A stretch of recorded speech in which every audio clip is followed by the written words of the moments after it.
Hey, I'm Amanda Vernon. Welcome to Word for the Week. My word for the week is do not disdain the discipline of the Lord. I'd like to share how I felt God speaking to me in Mass last week. I'd like to explore what the Lord is asking me to do about my word for the week, and then also ask what my word for the week might have to say to your own life as well. So this past Sunday, I was blessed to hear my word for the week during the second reading, and it was proclaimed by my good friend, Paige. Now, Paige is so kind, and she was just extra beautiful as she was reading this word of the Lord, and the word really resonated with me. Do not disdain the discipline of the Lord. But I felt I was able to receive the word in a way that was beautiful because Paige was the one who was proclaiming it. So I'm really grateful for that. And because Paige is such a gentle person, the word seemed gentle enough for me to really embrace it. So this week, as I asked God, what do you want me to do about this word? It seemed very clear that God is confirming through his word a new schedule that David and I are implementing for our family. So backstory, I've shared many times about my health journey in recovering from the birth of our youngest daughter. Now, Sarah is about to turn 3 years old, and it seems like such a phenomenally long stretch of time to get back to feeling like myself. But just as of this month, I really feel like I could take a deep breath and say, okay, I feel like myself again, even though for over a year, I've been feeling healthier and stronger and more joyful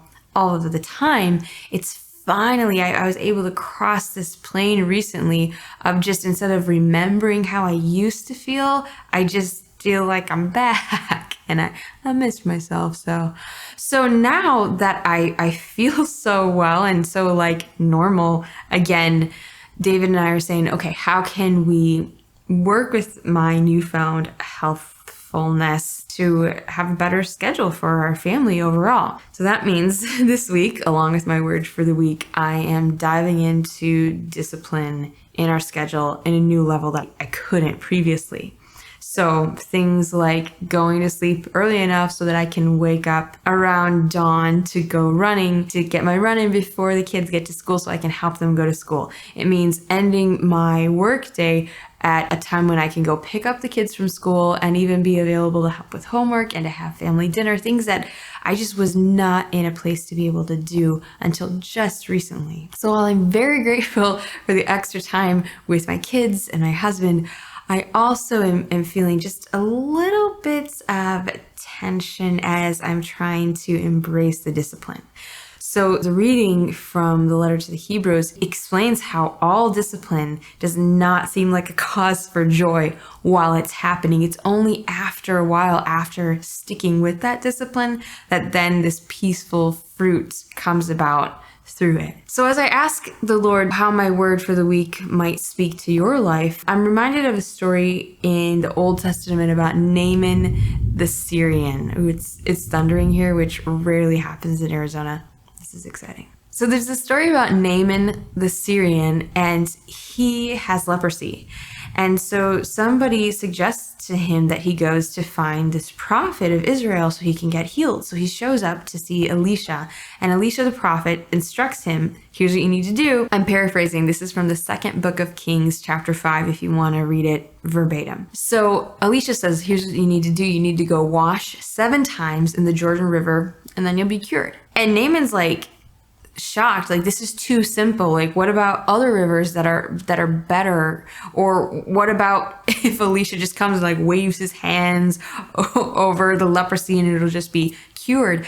And then the people who are traveling with Naaman say, hey, like, you would do something extraordinary if he asked you to, so why not something simple? So of course Naaman goes, washes himself 7 times, and then is cured. Now he goes back so thankfully to Elisha, and Elisha won't accept any gift, any sort of like payment for this. He just says, go on your way. Then to take the story a bit farther, there's a servant who's observing all of this, a servant of Elisha the prophet. And he's like, well, that seems too simple. Like, we should accept these gifts. So he goes and he says, as Naaman's leaving, he's like, hey, you know all those gifts you were going to give?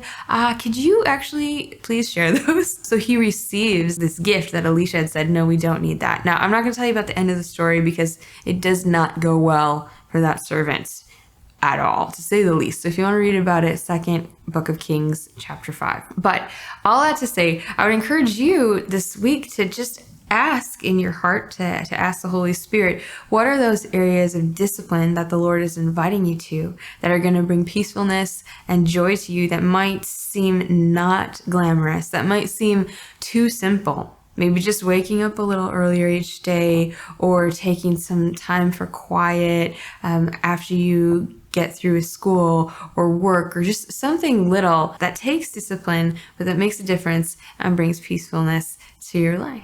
This episode is made possible by my patrons. Thanks to new patrons Don and Father David. Their support empowers me to share my experience of God and the church while feeding my family at the same time. So to become a patron, to find out about the rewards that I'll send you in gratitude, you can visit the link below, or you can also make a one-time donation. Anything is so appreciated and really helps our family in our mission. You can also like, comment on, or share this video to help us reach even more people. P.S. Speaking of discipline, I mentioned in a recent episode that I'm trying to grow my hair out, and it's getting long. It's almost there. It's just like curling just almost the right way, but not quite. And it's taking so much discipline for me not to cut it again, because I just want it to be like either short or long, with this in between. I don't even know. So I just want to pat myself on the back and just acknowledge the discipline that's happening right here. That's all I have to say about that.